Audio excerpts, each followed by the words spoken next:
ओम शांति। इस चित्र में आप देख रहे हैं, इसमें बताया गया है कि आत्मा बिंदु रूप है तो उसका पिता परमात्मा भी बिंदु रूप है। यहाँ दिखाया गया है शरीरधारी का पिता शरीरधारी मनुष्य होता है, उसी प्रकार से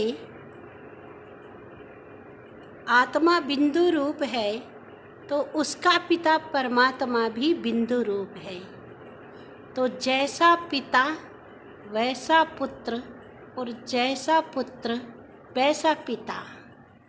यहाँ पर भी जैसा पिता वैसा पुत्र और जैसा पुत्र वैसा पिता है। जिस प्रकार से ये बच्चा अगर विदेश पढ़ने जाएगा तो अपने पिता से बिछड़ जाएगा,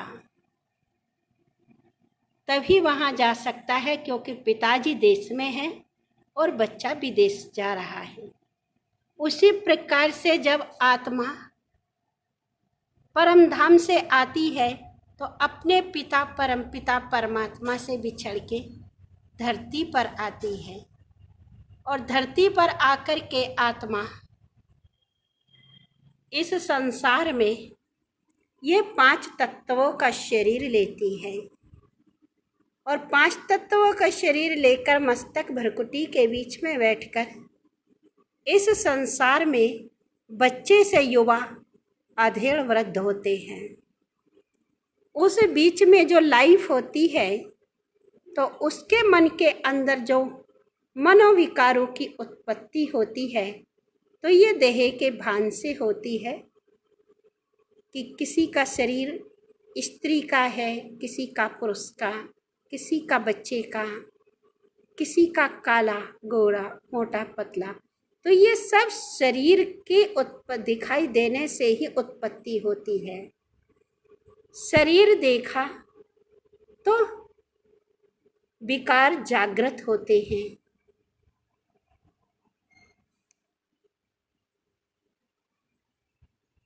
शरीर देखा तो क्रोध किया, गरीब है कमजोर है तो क्रोध कर रहे। लोभ शरीर के भान में आकर ही कर रहे हैं। जो 1 घंटे का टाइम भी हम इन ज्ञान को सुनने के लिए नहीं निकाल सकते। 24 घंटे हैं, लेकिन 24 घंटे में से 1 घंटा भी हम ज्ञान मुरली नहीं सुन सकते। 1 घंटे में हम उतना नहीं कमा सकते कि हमारा घर परिवार लाइफ व्यतीत हो जाए, बल्कि 1 घंटे में हम उतना खो सकते हैं कि कई जन्मों का हम सतयुग का खो सकते हैं। यहाँ भी जो मोह है वो भी शरीर के साथ ही है। शरीर से मोह है, शरीर देख रहे हैं, बल्कि शरीर के अंदर भी आत्मा बैठी हुई है। अगर ये आत्मा नहीं हो तो क्या फिर भी मोह रहेगा? तो इसलिए हमें मोह किस चीज से है? जो इस शरीर को चलाने वाली आत्मा है। वास्तव में मोह तो उससे है। अगर वो चली जाती है तो फिर क्या मोह रह जाता है? तो हम अनजान होने के कारण शरीर से मोह करने लगते हैं।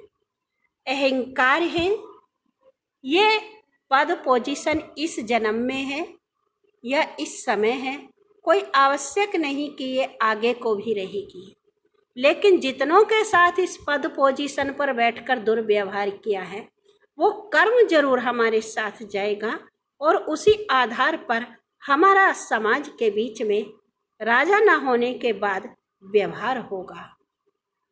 जो हमने राजा बनकर के दूसरों के साथ अन्याय, अत्याचार या मारपीट या गलत आदेश निर्देश दिए हैं, वैसे ही जब ये पद हमारे पास नहीं होगा और हम एक साधारण व्यक्ति अगले जन्म में होंगे तो हर व्यक्ति हमारे साथ वह वार्ताव करेगा जो हमने इस पद पर बैठ कर के किया है। इसलिए कोई भी पद पर आसीन होकर हमें कोई ऐसा व्यवहार नहीं करना है जो कि हमें ये पद ना रहने पर कोई करे तो अच्छा ना लगे। दूसरा इसके अंदर दिखाया गया है कि हमारा जो मन है तो वो भी किसी शरीर के स्वरूप को याद करता है, पर हमें याद तो करना है बिंदु रूप ज्योति स्वरूप परमात्मा को। बिंदु रूप ज्योति स्वरूप परमात्मा को याद करेंगे तभी हमारी आत्मा पावन बनेगी। अगर हम 5 तत्वों के शरीर को याद करते हैं तो अपना हो शरीर और चाहे किसी दूसरे का, लेकिन है तो ये 5 तत्वों का बना हुआ शरीर।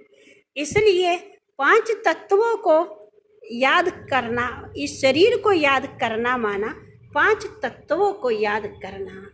तो तत्वों को याद करने से हमारी आत्मा पावन नहीं बनती है, आत्मा पावन बनती है एक परमपिता परमात्मा को याद करने से। इसलिए हमें ये जो 5 विकार देख रहे हैं, ये विकार देह पर आधारित है। अगर हम स्वयं को आत्मा समझ कर के कर्म करेंगे तो ये विकारों से मुक्त होकर के कर्म करेंगे। अब राजयोग क्या है? इसमें दिखाया है ये देह सहित, माना ये शरीर सहित, देह सहित देह के सर्व संबंधों को भूल अपने आत्मा स्वरूप में स्थित होकर बुद्धि में ज्योतिर्बिंदु परमात्मा शिव को स्नेह युक्त स्मृति रखना ही वास्तविक योग है। तो हमें योग लगाने के लिए इस देह को भूलकर अपने आप को आत्मिक स्वरूप में स्थित करके अपने परम प्रिय शिव बाबा को याद करना है। अच्छा, ओम शांति। यही है शिव बाबा। हमें याद सिर्फ इनको करना है, सिर्फ इनको।